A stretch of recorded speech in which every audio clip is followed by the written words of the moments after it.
Assalamualaikum warahmatullahi wabarakatuh. Selamat pagi semuanya. Perkenalkan, nama saya Muhammad Safrizal dengan NIM B10611911022. Di sini saya ingin menjelaskan terkait sejarah pemikiran ekonomi Islam masa Islam kontemporer, yaitu pada masa Muhammad Nejatullah Siddiqi. Langsung saja ke pokok pembahasan. Di sini ada 4 pokok pembahasan. Yang pertama ada biografi Muhammad Nejatullah Siddiqi. Yang kedua yaitu ciri-ciri sistem ekonomi Islam. Yang ketiga yaitu implementasi zakat dan penghapusan riba. Yang keempat yaitu kesimpulan. Langsung saja kita masuk ke pembahasan yang pertama, yaitu biografi Muhammad Nejatullah Siddiqi. Nah, Muhammad Nejatullah Siddiqi, beliau merupakan salah satu tokoh yang memberikan kontribusinya pada periode Islam kontemporer ini. Muhammad Nejatullah Siddiqi lahir di Gorakhpur, India pada tahun 1931. Beliau merupakan salah satu ahli ekonomi dalam Islam yang memenangkan penghargaan dari King Faisal International Prize dalam bidang studi Islam. Siddiqi juga menempuh pendidikannya di Al-Azhar Muslim University. Ia tercatat sebagai murid dari Sanfi Darsak Jamet Islami Hind, Rampur. Ia juga mengenyam pendidikan di Madrasul Islah Syaramir Azmar. Itulah mengenai biografi Muhammad Nejatullah Siddiqi. Dan selanjutnya kita masuk ke ciri-ciri sistem ekonomi Islam. Yang pertama di sini ada hak yang relatif terbatas bagi individu, masyarakat dan negara. Pembahasannya yaitu bahwa Siddiqi sini menganggap bahwa hak untuk mendapatkan kebebasan adalah menyembah Allah Subhanahu wa taala sebagai hak primer manusia. Tidak boleh ada yang menghalangi atau membatasi hak fundamental ini. Nah, atas dasar ini Siddiqi mencoba menghubungkan ekonomi Islam, karena orang hanya dapat mencapai sukses dengan memenuhi kebutuhan materialnya secara jujur dan benar. Maka ia harus diberi kebebasan untuk memiliki, memanfaatkan dan mengatur milik maupun barang dagangannya. Nah, pembahasan selanjutnya yaitu peran negara yang positif dan aktif. Di sini Siddiqi konsisten dalam dukungannya terhadap peran aktif dan positif negara di dalam sistem ekonomi.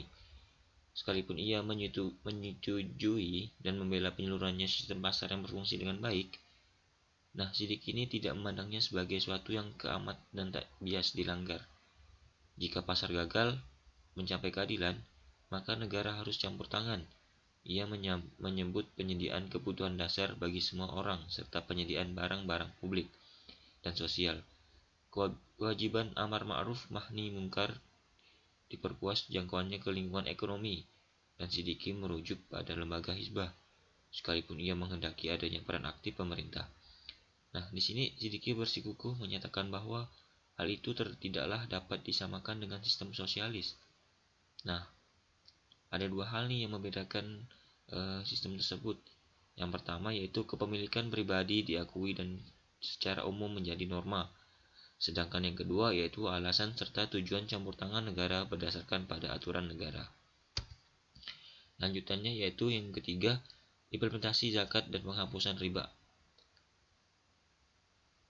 Nah, di sini Siddiqi menyatakan bahwa tidak ada sistem ekonomi yang dapat disebut Islami jika 2 ciri utama ini tidak ada, karena keduanya disebutkan secara eksplisit dalam Al-Quran dan Sunnah.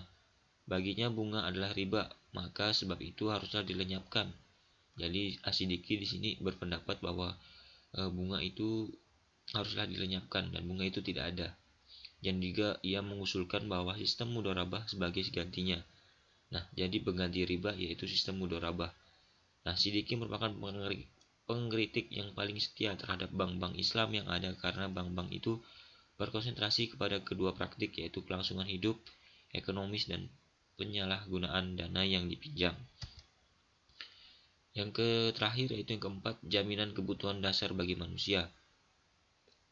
Siddiqi memandang bahwa jaminan itu terpenuhi kebutuhannya bagi manusia. Salah satu ciri utamanya yaitu sistem ekonomi Islam.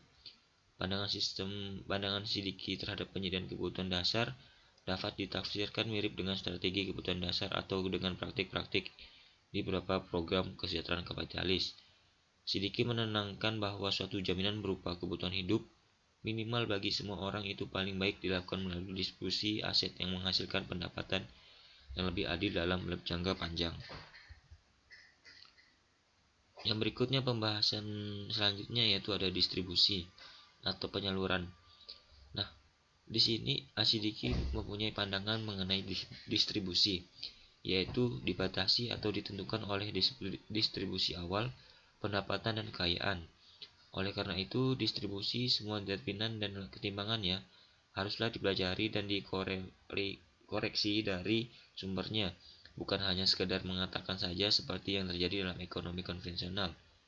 Dalam kenyataannya, Sidiki menganggap bahwa pendapatan dan kekayaan awal yang tak seimbang dan tak adil sebagai salah satu situasi yang menjadi jalan bagi pelakunya campur tangan negara, di samping pemenuhan kebutuhan dan mempertahankan praktik-praktik pasar yang jujur. Yang selanjutnya ada produksi. Nah, di pendekatan Sidiki pada produksi, tenggelam ya pada paradigma neoklasik, yaitu konvensional. Perubahannya adalah bahwa di dalam sistem ekonomi Islam, kita berhubungan dengan apa yang disebut Islamic Man. Nah, perubahan ini dikatakan akan mentransformasikan tujuan produksi dan norma perilaku para produsen. Baginya, maksimalisasi laba bukanlah satu-satunya motif dan bukanlah pula motif utama produksi.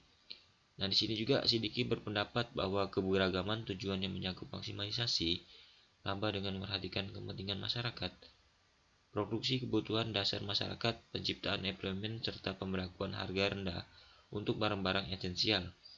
Nah, tujuannya yaitu untuk pemenuhan kebutuhan seseorang secara sederhana, mencukupi tanggungan keluarga, persediaan untuk menghadapi kemungkinan yang di masa akan datang, dan juga persediaan keturunan dan pelayanan sosial.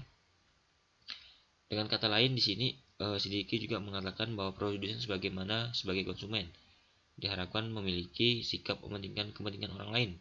Jadi di sini dimaksudkan adalah tidak mementingkan diri sendiri, tapi harus juga mementingkan orang lain. Selanjutnya Anda bukannya hanya mengejar laba maksimum, produsen memproduksi jumlah tertentu yang masih menghasilkan laba, yang batas bawahnya adalah cukup untuk bertahan hidup atau laba yang memuaskan.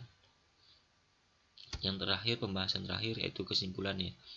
Dapat kita kesimpulkan bahwa kegiatan ekonomi sebagai sebuah aspek budaya yang muncul dari pandangan dunia seseorang. Nah, Sidiki sini bermaksud mengatakan bahwa pandangan dunia itu seseorang itulah yang menentukan pencarian ekonomi, bukan sebaliknya. Jadi sebagaimana Manan, ia juga menolak determinisme ekonomi Marx.